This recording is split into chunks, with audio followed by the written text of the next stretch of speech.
Under the golden shadow of the vast Persian Empire, the Immortals were born. This elite Persian army was conceived not only as a military force but also as a symbol of the might and grandeur of the Achaemenid Empire. These 10,000 warriors, meticulously selected, were the embodiment of perfection in combat.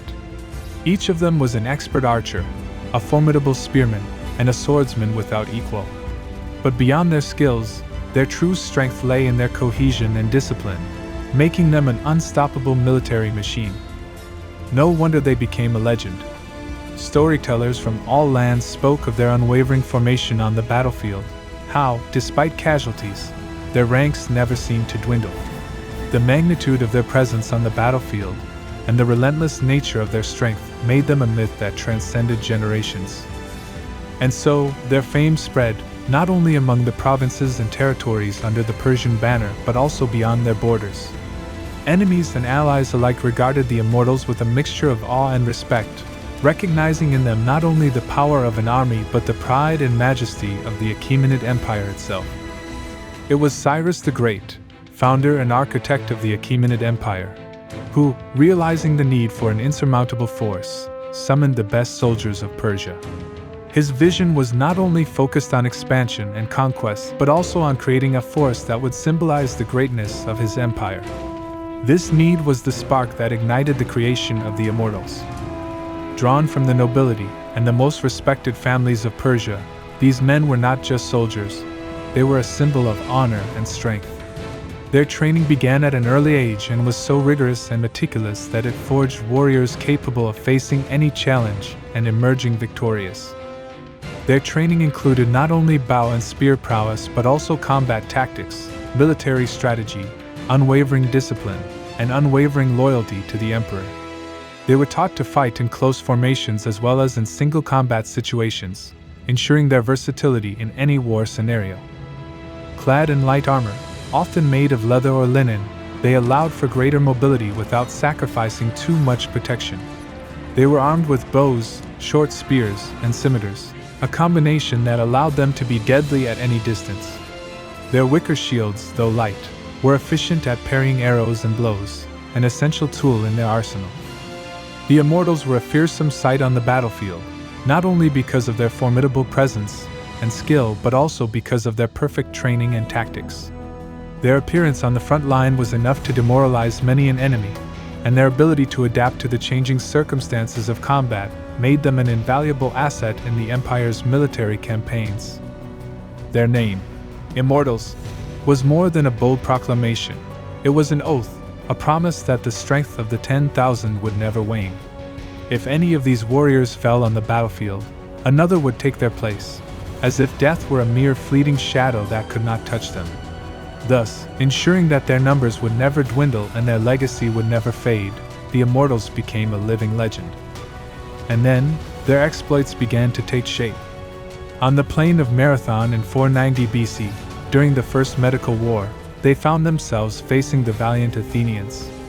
Although outnumbered, these Greeks, with their determination, innovative tactics, and knowledge of the terrain, managed to repel the Persians, including the Immortals. The battle became a symbol of resistance, where the Athenians, despite their numerical disadvantage, prevailed. But it was at Thermopylae, in 480 BC, that their legacy was consolidated. Against them, 300 Spartans, led by King Leonidas, stood their ground.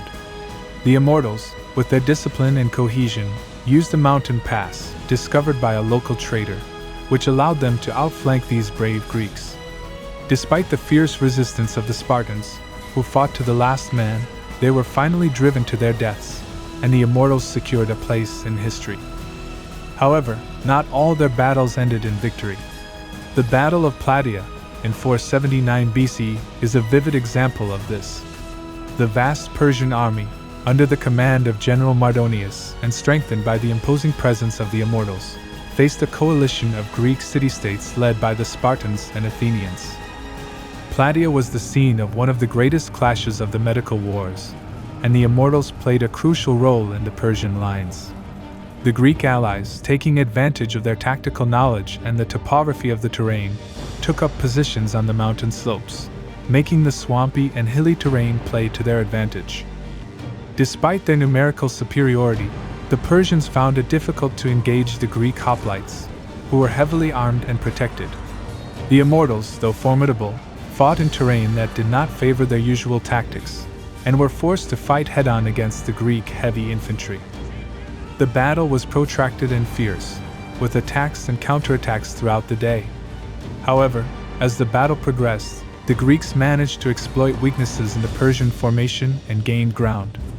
A series of tactical maneuvers, coupled with Persian mistakes, allowed the Greeks to break through the enemy lines and put the Persian army to flight.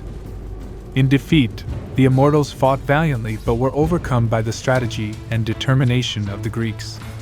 Many fell into retreat, and their aura of invincibility was tarnished by this loss. The Battle of Plataea marked one of the most decisive moments in the Medical Wars, being the last great land battle of these wars. The Greek victory was not only a humiliating defeat for the Persians but also symbolized the end of Persian westward expansion. The myth of Persian invincibility, so intrinsically linked to the Immortals, suffered a blow, but his legend, his exploits, and his place in history were already assured.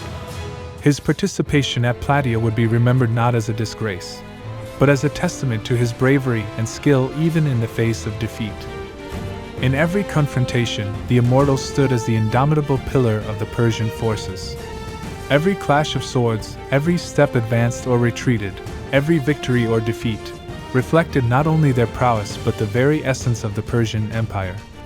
Their skill and discipline were evident, not only in the dexterity with which they wielded their weapons but also in the way they moved as a single unstoppable entity.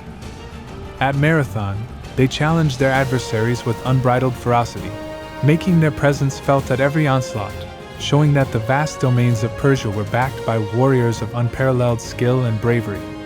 At Thermopylae, they demonstrated not only their capacity for frontal combat but also their tactical astuteness in finding and exploiting weaknesses in the Spartan defenses, a skill that reflected the adaptive and insightful nature of the empire they represented. And at Plataea, despite facing the bitter shadow of defeat, their endurance and bravery shone with a particular clarity. Though outmatched, they fought with a courage that echoed in the accounts of those who witnessed the battle, proving that their spirit could never be easily broken.